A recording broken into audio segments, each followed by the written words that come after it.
at a restaurant. Out of nowhere, someone is choking and collapses onto the floor. The person is in urgent need of medical aid, so this automatically creates two possible outcomes. Scenario 1. No one knows what to do, nor do they take action. Panic and screaming fills the room. In this scenario, the person dies, and impotence fills your soul. Scenario 2. People know what to do. Someone takes the role of a leader and arranges a chain of support for the person in distress. The person receives a Heimlich maneuver while an ambulance is called, then everything's fine. The person survives. Everyone's able to go back to what they were doing prior to that because they are satisfied with their work. This second scenario represents a world in which everyone had basic knowledge of first aid, because first aid saves lives. That's a fact. That's why it should be mandatory to learn about it, whether it is inside of school or out. I have been a certified paramedic since I had 14 in 2019. I was obviously not of age yet, so I was not on duty so often because of school and some arrangements I had made with my parents. Then the pandemic hit. Anyway, out of the few times I was able to get someone to the hospital, I can say it was amazing. Pre-hospitallary care is all the process that goes to taking care of the patient before they are in the hospital. Nowadays, in Mexico, it's voluntary based, which means it depends on people who volunteer, usually without money.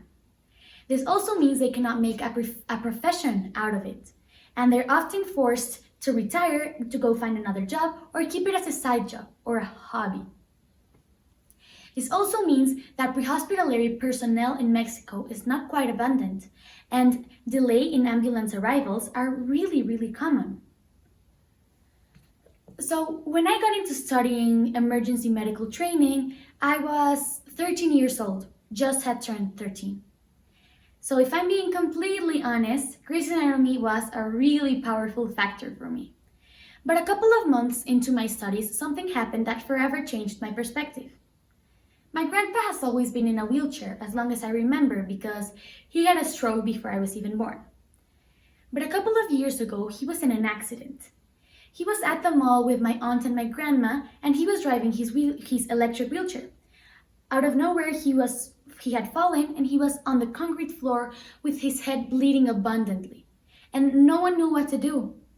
So my aunt ran to get the paramedic of the mall, and she came and attempted to stop the bleeding, but all she was able to do is control it because she needed more professional tools. They called an ambulance, but it never arrived. After 1 hour and 30 minutes, the ambulance never arrived. Thankfully, my aunt took my grandpa to the hospital before the wait became lethal. Still, he now has permanent brain damage and cannot talk, walk, or eat. The worst form of negligence is the omission of care. If a patient needs help and you decide not to give it to them, you're committing abandonment. This means that if you have the knowledge, you must use it because you have the possibility to delay death. Notice how I say delay, not revert, and how I say possibility instead of power. I said this because we do not have the power to delay death. Some things are inevitable. Why? Well, you may call it destiny, a higher being, or whatever your faith dictates. The fact remains that our impact is limited as humans. That's why we have to use our actions to the maximum efficiency. If you use a protocol that's not for that type of emergency or you perform it incorrectly, your actions can be ineffective, worsening, or even fatal for the patient. So you have to be ready to act, and you also have to be ready to make the right moves. Oxygen. It composes 21% of the air we breathe, and it's used for most of the body functions. When the heart stops pumping, it can be due to a mechanical or electric failure. Anyway, when the heart stops pumping, blood stops being distributed, and with it, oxygen. And oxygen is needed for organs to work. So here is when CPR comes into place. CPR consists of pumping the patient's chest externally to distribute the blood internally and give ventilations to restore the function of the lungs. The first thing you have to do, if you are certified, is do the 30 times 2 times 5 cycle, which is 30 compressions, 2 ventilations, And repeat this 5 times before checking the vitals again and repeating the process if they're absent. If you're not certified, you're going to focus merely on compressions. They're going to be your priority. First of all, you have to check the scene and check that it's safe for you to enter, because who's going to take care of the patient if you get hurt, right? After you've done that, you're going to check the patient's consciousness. By this, you're going to touch the patient's shoulders firmly and say, "Are you okay?" After they did not answer, someone needs to call an ambulance. This can be you or someone else at the scene. After this, you're going to open the patient's airway and try to hear breathing. You have 10 seconds to hear breathing, and if it's not there, you have to start CPR. For uncertified people, what you're going to do is do 100 beats per minute, so 100 compressions. For this, it's recommended by the American Heart Association to use a song. Staying Alive is a perfect example of this. So, staying alive, staying alive.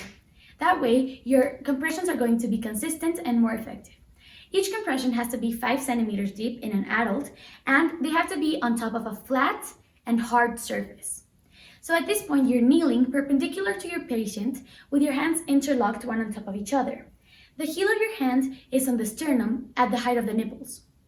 Your shoulders have to be directly on top of your wrists, and your elbows have to be straight at all times.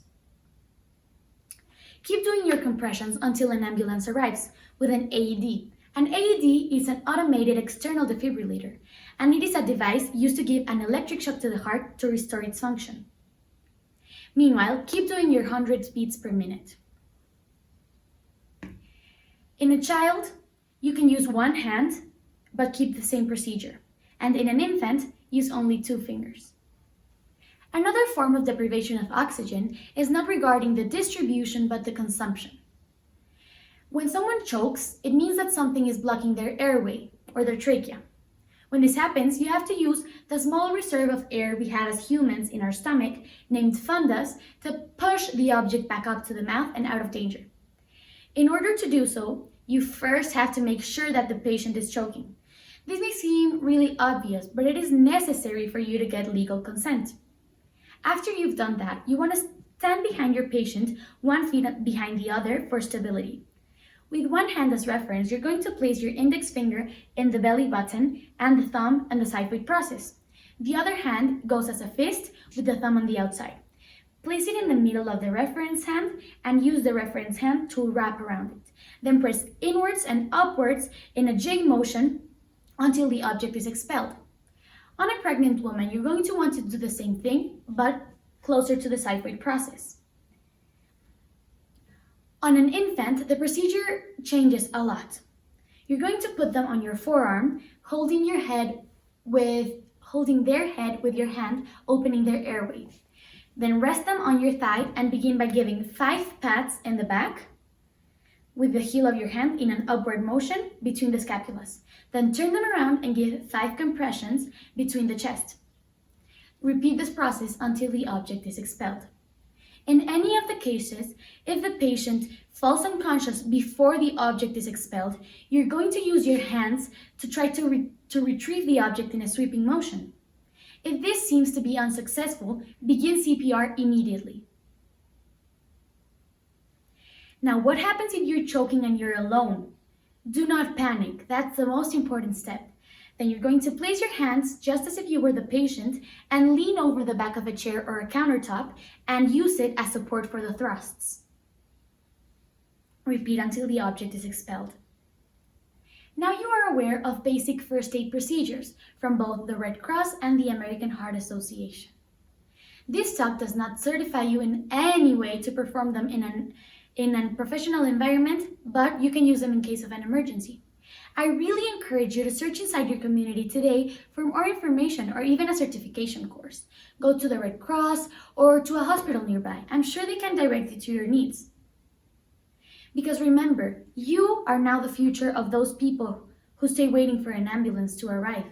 You can teach these procedures consciously and save the life of a parent, a classmate, or a teacher. Because you can join the strive to save lives.